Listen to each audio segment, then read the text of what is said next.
নমস্কার,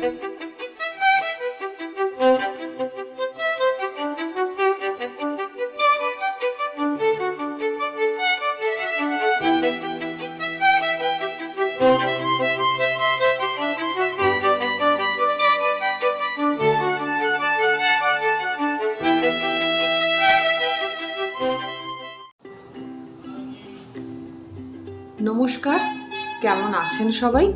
আশা করছি সবাই ভালো আছেন। আপনাদের আশীর্বাদে আমিও ভালো আছি। ইন্দুর হেসেলে সবাইকে স্বাগত জানিয়ে আজকে একটি অতি সাধারণ এবং খুব পরিচিত রান্না, কুমড়োর তরকারি, বা আগেকার দিনে আমাদের দিদা ঠাকুমা যেটা বলতেন কুমড়োর ছক্কা। আমার দিদা শ্রীমতী স্বর্গীয় মনিকা মুখার্জি, উনি এই রান্নাটার মধ্যে অনেক সবজি ইউজ করতেন, যেমন আলু, কুমড়ো, ডুমো করে রাখা পটল, আর তার সাথে কিছুটা ডাঁটা। যদিও ডাঁটাটা আমি বাজারে পাইনি, আমার বাড়িতেও নেই, তো সেই জন্য আমি ডাঁটা ছাড়াই আজকে রান্নাটা করছি।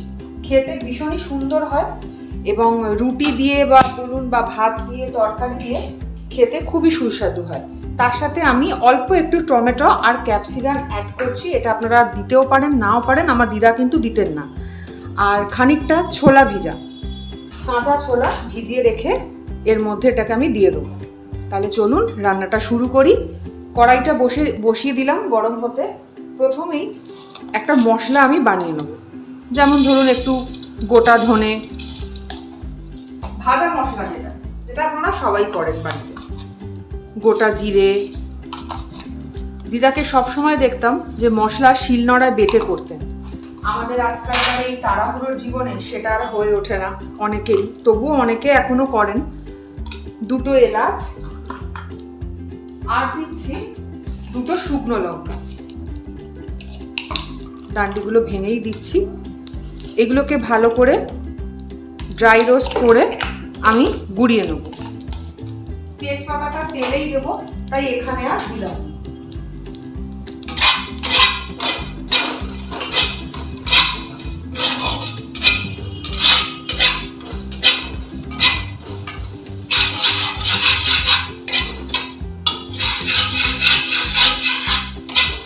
এই তরকারিটা দিদাকে দেখতাম সকালে জলখাবারের সাথে বা রাতে রুটি তরকারির সাথে, নিরামিষ দিনে এটা খুব সুন্দর করে উনি করতেন।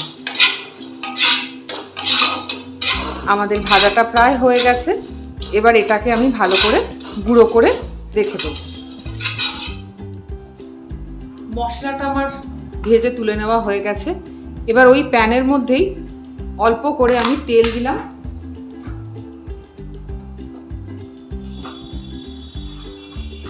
তেলটা একটু গরম হলে অল্প একটু পাঁচফোড়ন দিয়ে দিচ্ছি।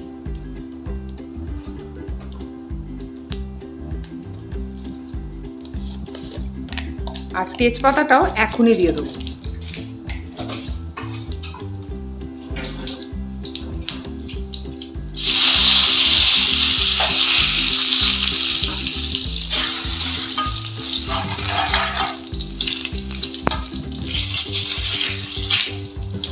একটু ভাজা ভাজা হলে এবার এক এক করে সবজিগুলো এতে অ্যাড করে দেবো। প্রথমেই আলু দিয়ে দিচ্ছি,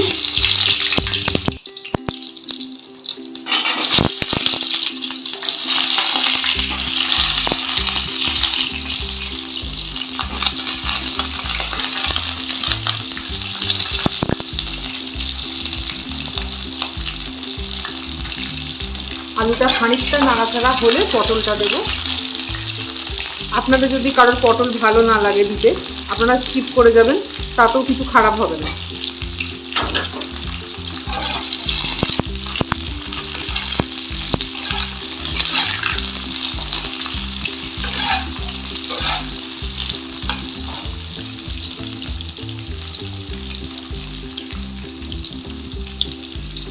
পটলটাও দিয়ে দিচ্ছি।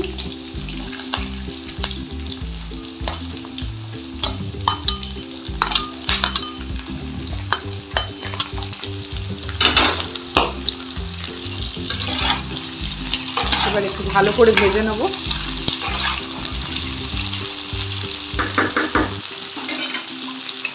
কভার করে দিচ্ছি।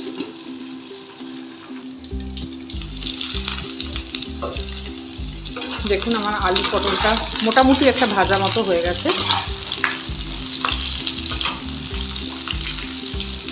এবার আমি কুমড়োটাও দিয়ে দিচ্ছি।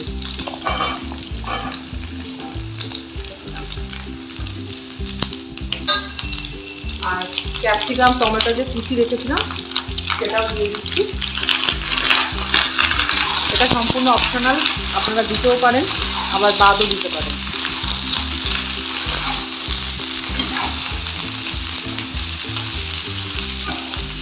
এবার আমি ছোলাটাও এর মধ্যে দিয়ে দেবো।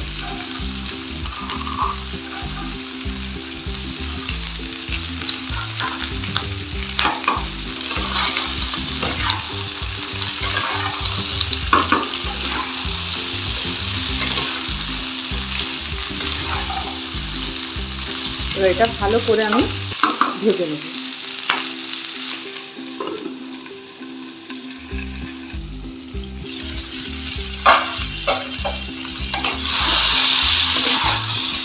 দেখুন সবজিগুলো সব লাল হয়ে গেছে, ভাজা কমপ্লিট।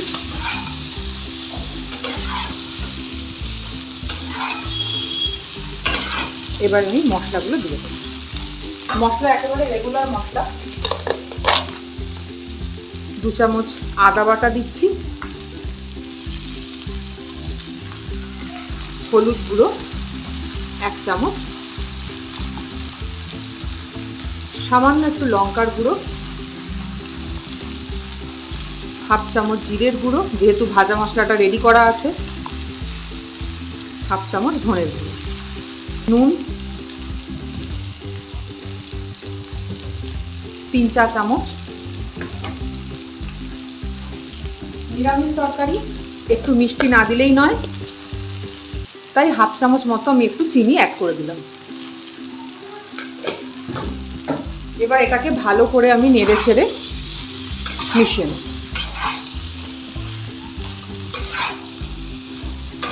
আমাদের মা দিদিমাদের আমলে সত্যি এত মশলার আধিক্য ছিল না।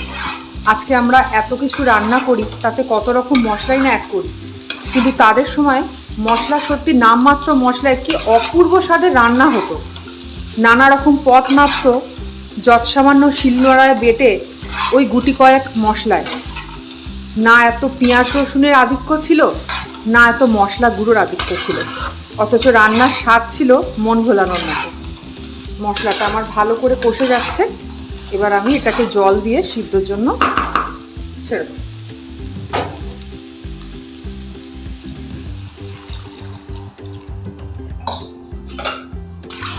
খুব বেশি জল দেব না, তাহলে কুমড়োগুলো না ঘেটে যাবে, এই চৌকো চৌকো কিউবের মতো আর থাকবে না। তাই অল্প করে জল দিয়ে ঢাকা দিয়ে সিদ্ধ করব।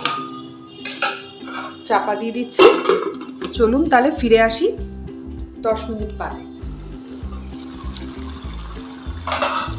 15 মিনিট হয়ে গেছে। দেখুন আমাদের আলু কুমড়ো সব সুন্দরভাবে সিদ্ধ হয়ে গেছে। আবার দেখুন সব গোটা গোটাও আছে। এই অবস্থায় যে ভাজা মশলাটা আমি করেছিলাম, ব্যাস ওটা এবার দিয়ে দেবো। আর গরম মশলা দেবো না, কেন এলাচ এতে দিয়েই দিয়েছি। এবার সব শুদ্ধ মিশিয়ে পরিমাণ মতো ঘি দিয়ে এটাকে নামিয়ে দেবো। যদি একদম শুকনো খেতে চান তাহলে একেবারে শুকনো করে নামাবেন, আর যদি একটু রসা রসা মনে করেন রাখবেন তাহলে এই অবস্থাতেই নামিয়ে দেবেন।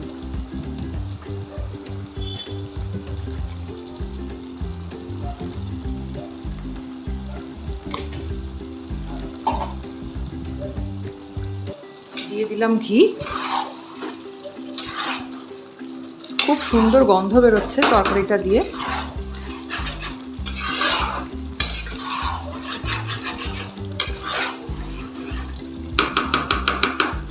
কুমড়োর তরকারি বা আমার দিদার কুমড়োর ছক্কা একেবারে তৈরি হয়ে গেছে।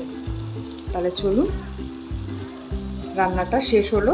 এবার আমি প্লেটে দিয়ে দেব। আমাদের আলু কুমড়ো দিয়ে কুমড়োর ছক্কা বা আলু কুমড়োর তরকারি একেবারে তৈরি হয়ে গেছে। রাতের ডিনার অথবা সকালে জলখাবার সব কিছুর সাথে এটা আপনারা খেতে পারেন। লুচি, পরোটা, রুটি বা পোলাও, যে কোনো ধরনের রাইসের সাথেও এটা খুব ভালো লাগবে খেতে।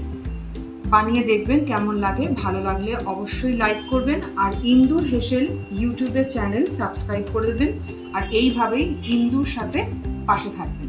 নমস্কার।